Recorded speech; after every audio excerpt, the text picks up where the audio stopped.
오늘은 우리가 누가복음 83번째 시간으로 보기를 원하나이다 라는 제목으로 같이 말씀을 나누도록 하겠습니다. 예수님께서 가시는 길은 예루살렘을 향하고 있습니다. 예루살렘으로 향하는 이유는 십자가의 길을 완성하시기 위함입니다. 그래서 31절 말미에 인자에게 응하리라. 하나님의 모든 말씀이, 하나님의 모든 계획이 예수님께 응하여지기 위해서, 예수님께서 그 모든 말씀을 이루시기 위하여 예루살렘으로 올라오고 계셨어요. 누가복음 9장 51절에 보면 예수께서 승천하실 기약이 차감해 예루살렘을 향하여 올라가기로 굳게 결심하시고 라고 말씀하고 있습니다. 그 때가 가까워오고 있어요. 하나님의 때가. 그래서 예루살렘으로 올라가시기로 굳게 결심하셨다. 예수님께서는 이미 알고 계세요. 이 어떤 일을 당하실지 모든 일들을 알고 계심에도 불구하고 굳게 결심하셨어요. 이유는 무엇인가 하면 예수님께서 이 땅에 오신 목적, 하나님의 뜻을 이루기 위해 하나님의 일을 하셔야 하니까. 그 하나님의 일을 하고 하나님의 뜻을 이루기 위해 예수님은 굳게 결심하십니다. 그리고 끊임없이 기도하십니다. 그와 같이 우리들도 이 땅을 살아가면서 믿음으로 살아가기 위한 굳은 결심이 필요해요. 내가 그리스도인으로 살아가리라, 내가 어떠한 상황에서도 믿음으로 살아가리라 하는 그런 굳은 결심. 그래서 풀무불에 들어간다 할지라도, 그리 아니하신다 할지라도, 내가 풀무불에 들어가는 한이 있다 할지라도 그런 굳은 결심, 그런 믿음이 우리에게 필요합니다. 예수님이 그렇게 굳게 결심하시고 가세요.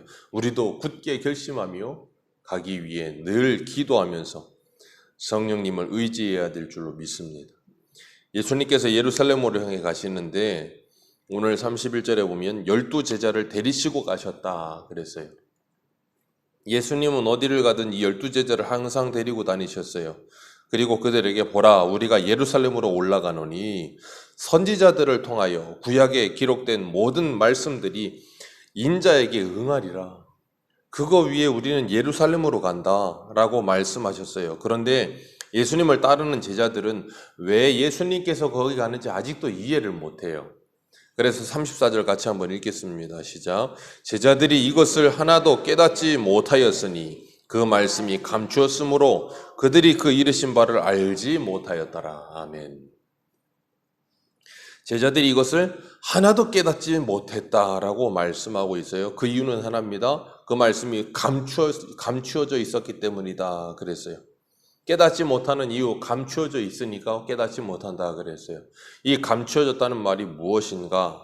예수님은 분명히 31절에 말씀하셨고 그 이전에도 예수님께서 십자가에 고난받으실 것을 말씀하셨는데 그럼에도 불구하고 제자들에게는 그 말씀이 감추어져 있는 말씀이다 라고 말씀하고 계세요. 우리들도 일상생활을 하다 보면 아니면 설교를 듣거나 아니면 다른 사람과 대화하거나 말을 듣다 보면 그 어떤 대화의 주제에 관심이 없는 말을 하기 시작하면 그 말이 잘 들리질 않아요. 그래서 한참 대화를 하고 한참 이야기를 하는데 한 귀로 듣고 한 귀로 흘린다 그러죠. 그러니까 무슨 내용이 남지도 않고 무슨 이야기를 했는지도 전혀 몰라요. 예배를 드리러 오는 사람들이 예배를 드리는데 1시간 동안 예배를 드리고 설교를 듣고 그러는데도 그날 무슨 설교를 들었는지 전혀 감동만 갖지 못하고 무슨 소리 했는지 기억이 하나도 없어요. 깜깜해요. 그럼 뭐 하는 거예요? 감춰져 있는 말씀인 거예요. 사람들과 대화를 해요. 옆에서 대화를 한참 하고 있는데도 어떤 사람은 한참 이야기하는데 이 옆에 있는 사람은 뭔가 다른 거에 집중하고 있으면 어떻게 돼요? 하나도 안 들려요. 신기하게도. 이렇게 요즘 이렇게 차가 돌아다니다 보면 요즘은 안 돌아다니지만 가끔 보면 확성기 틀어놓고 뭐 고물이나 아니면 계란을 팔거나 뭘 팔거나 그러면 확성기로 크게 뭘 합니다. 그런데 내가 뭔가를 집중하면 그 큰 소리도 안 들려요. 그래서 집에서도 엄마들이 아이들이 게임에 집중하거나 뭐 집중하면 부르잖아요. 막 부르면 크게 몇 번을 불러도 아무 대답을 안 해요. 그럼 와서 찾아서 그러죠. 몇 번을 불렀는데 대답을 안 해요. 안 들렸는데? 정말로 안 들리는 거예요, 걔에게는. 왜? 그거 집중하니까. 지금 제자들하고 예수님이 그래요. 그러니까 그렇게 말씀이 안 들리는 게 뭐냐면 감추어져 있는 말씀이라는 뜻이에요. 지금 제자들은 예수님이 하시는 말씀이 하나도 안 들려요. 왜냐하면 제자들은 예수님께 집중하지 않아요. 그리고 예수님이 가시는 길에 집중하지 않고 예수님과 목적이 같지 않아요. 다른 데 집중하고 있어요. 오늘 본문에는 나오지 않지만 이 본문 말씀과 평행 구절인 이 마태복음 20장이나 마가복음 10장 같은 데 보면 예수님이 말씀하신 31절에서 34절 말씀과 그 다음에 나오는 맹인 사건 여리고에서의 그 사이에 하나의 사건이 하나 끼어져 있어요. 그게 뭐냐면 야고보와 요한의 어머니가 와서 예수님에게 치맛바람을 심하게 일으킵니다. 예수님이 예루살렘에 가시거든 내 아들을 예수님의 좌우에 하나씩 앉혀 주옵소서. 그러면서 예수님께 치맛바람을 일으켜요. 그랬더니 예수님이 내가 마시는 잔이 너희들 마시겠느냐? 내가 지금 뭐 하려는지 알겠느냐? 그러니까 그들이 할 수 있다고 큰 소리를 치죠. 오늘 본문 34절에 하나도 깨닫지 못하더라 그러는데 예수님이 무슨 말씀하시는지도 모르면서 할 수 있다고 무턱대고 이야기를 해요. 그랬더니 예수님께서 그래 너희들도 마실 거다 그렇게 말씀을 하시니까 옆에서 듣던 10 제자들이 시기가 나고 분이 나서 화를 내죠. 이유는 하나죠. 아니 저게 엄마까지 불러서 저런 짓을 하네. 왜요? 우리가 거기 앉아야 되는데 감히 그러면서 화를 내는 거예요. 그러니까 이 제자들의 관심은 온통 이쪽에 있는 거예요. 예수님은 십자가의 길을 가겠다는데 그 십자가의 길과는 전혀 관계가 없는 길에 집중이 되어 있는 거예요. 그러니까 거기에 집중하고 서로 막 아웅다웅하고 네가 크냐 내가 크냐 그러고 왼쪽에 누가 앉냐 오른쪽에 누가 앉냐 그것만 집중돼서 싸우고 있으니까 예수님이 아무 말씀을 하셔도 안 들리는 거예요. 그게 뭐예요? 오늘 말씀 34절에 말씀하신 깨닫지 못하여 하나도 깨닫지 못하였으니 이유는 뭐라고요? 말씀이 감추었기 때문입니다. 관심이 없어요. 무관심. 그러니 뭐예요? 교회에 와도 아무것도 깨닫지 못해요. 무관심. 하나님께 관심이 없어요. 말씀에 관심이 없어요. 신앙생활에 관심이 없어요. 머리와 이 마음과 생각이 온갖 그냥 엄한 데만 가 있어요. 그러니 무슨 하나님의 말씀이 들리겠습니까? 오늘 우리들도 얼마든지 하나님의 말씀이 감추어질 수 있다는 것을 우리는 기억해야 돼요. 말씀을 읽어요. 말씀을 읽어도 하나도 깨달아지지가 않아요. 말씀을 읽어도 은혜도 되지 않고 말씀을 읽어도 무슨 뜻인지도 모르겠고 왜요? 읽기는 읽는데 이거에 대해 관심이 없어요.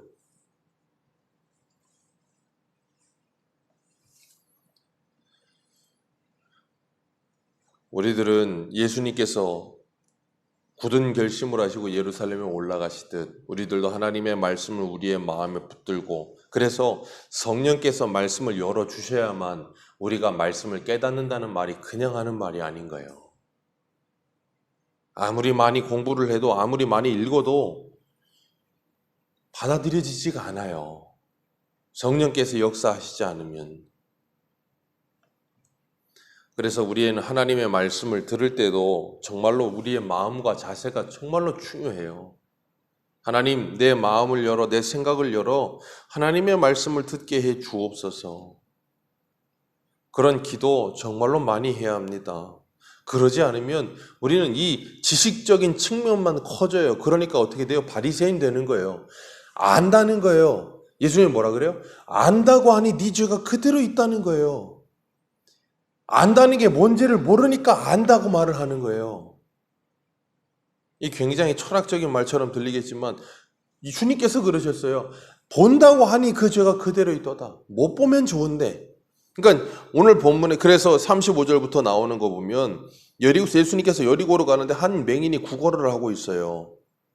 그런데 무리가 지나가는 소리가 들리는 거예요. 예수님이 가는 곳마다 무리들이 따라다니니까 우르르 따라다니니까 땅이 진동을 하겠지요. 그러니까 구걸하던 안진뱅이가 이 바디메오라는 이름을 가졌는데 그 사람들에게 물어요. 뭔 일이냐? 그랬더니 이 사람들이 뭐라 그래요? 37절 같이 읽습니다. 시작.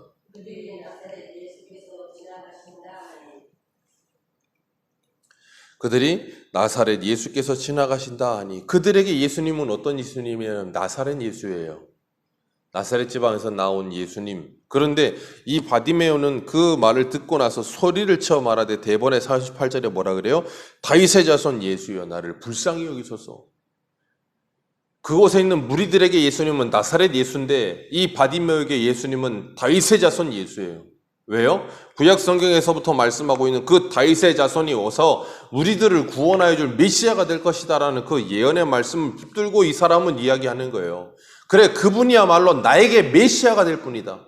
나의 이 앞을 보지 못하는 나를 고쳐줄 수 있는 유일한 나의 구원자다라는 그런 믿음의 고백을 하고 있는 거예요. 거기 있는 사람들은 전부 다 나사렛 예수 그러고 있는데, 그러니 누가 보는 사람이에요?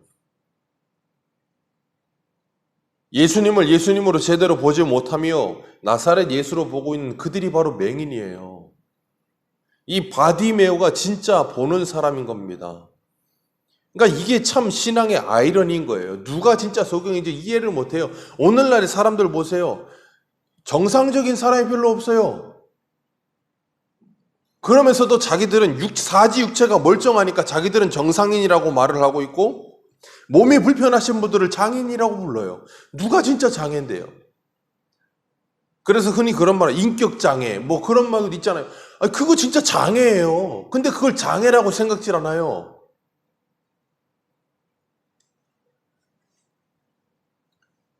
송명희 시인이라는 분이 나라는 시를 썼죠. 유명하죠. 그래서 그게 찬송으로도 만들어졌는데 태어나서부터 의사의 실수로 평생 불편한 몸으로 살고 있는데 그 시 중간에 이런 말이 있어요. 이런 부분이 있어요. 나 남이 못 보는 것 보았고, 나 남이 듣지 못한 음성 들었고, 나 남이 받지 못한 사랑 받았고, 나 남이 모르는 것 깨달았네. 공평하신 하나님이 나 남이 가진 것 나 없지만 공평하신 하나님이 나 남이 없는 것 갖게 하셨네. 그러니까 이 성명이 시인에게 있어서 저 몸이 불편하지 않은 세상의 사람들 모든 걸 가졌다고 말을 하는 그 사람들이 부럽겠습니까? 예, 몸이 불편하기 때문에 걷고 싶은 마음도 있겠죠. 그러나 이 사람은 그들이 알지 못하는 더 큰 하나님을 경험했다니까요. 이 송명희 시인은 일평생 몸이 불편하여 어디를 움직이지도 못해요. 자기 스스로 움직이거나 뭐 그런 거 힘듭니다. 보통 사람에 비해서. 그러나 그 사람은 그런 상황에서 뭐 하겠어요? 부모 탓하겠습니까? 남 탓하겠습니까? 주일날 저녁에 에스겔 말씀 나눴던 것처럼? 아니요. 그런 시간도 통과했겠지만 그 모든 시간을 통해서 그 사람은 하나님을 만났어요. 하나님을 만났고 하나님의 은혜를 만났고 움직일 수 없는 자리에서도 하나님과 함께 모든 놀라운 영적인 세계를 경험하면서 산다니까요. 그럼 우리는 누가 더 큰 은혜를 받은 사람이에요? 누가 불쌍한 사람이에요? 보통의 사람들은 다 성명의 시인이 불쌍하다 그러겠지만 진짜 영적인 세계에서는 보통의 사람들 대부분이 불쌍한 사람인 거예요. 눈을 뜨고 본다고 말을 하는 사람들은 예수를 제대로 못 봐요. 그런데 맹인은 예수를 제대로 봅니다. 예수님께 소리치는 그 소리를 듣고 사람들이 뭐라 그래요? 39절에 앞서가는 자들이 꾸짖어. 잠잠하라. 소리치지 마. 지금 왜 소리를 치는 거예요? 그랬더니 더 크게 소리 질러. 다윗의 자손이요. 나를 불쌍히 여기소서. 그 중에 누구도 나사렛 예수를 보면서 나를 불쌍히 여기소서 하는 사람이 없다니까요.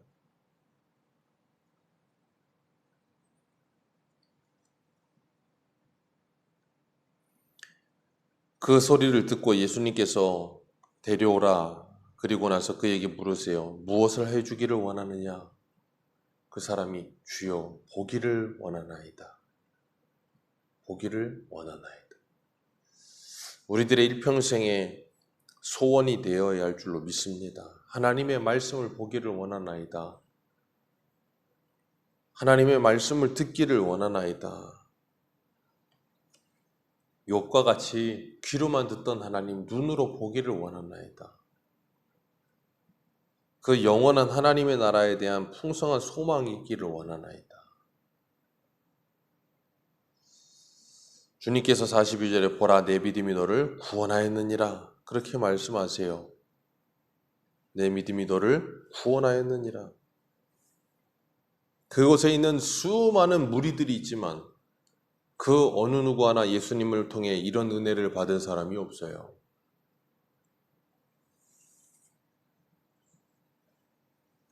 그리고 나서 43절에 곧 보게 되어 하나님께 영광을 돌리며 예수를 따르니. 이 사람이야말로 진정 예수를 따르는 사람이에요. 거기 있는 대부분의 사람들은 무리이지 제자가 아니라고. 눈을 떠 예수를 보고 그 예수를 따르듯 우리들도 하나님의 말씀을 보고 하나님의 말씀이 열리고 하나님의 말씀이 믿어져 그 은혜를 누리며 일평생 예수를 따르는 사람 되시기를 주님의 이름으로 축복합니다. 그런 은혜가 우리에게 늘 풍성하기를 간절히 바라며 다윗의 자손 예수여 나를 불쌍히 여겨 주옵소서. 그런 목마름을 가지고 기도할 때 하나님께서 우리에게 에바다 하시며 열어주실 줄 믿습니다. 기도하겠습니다.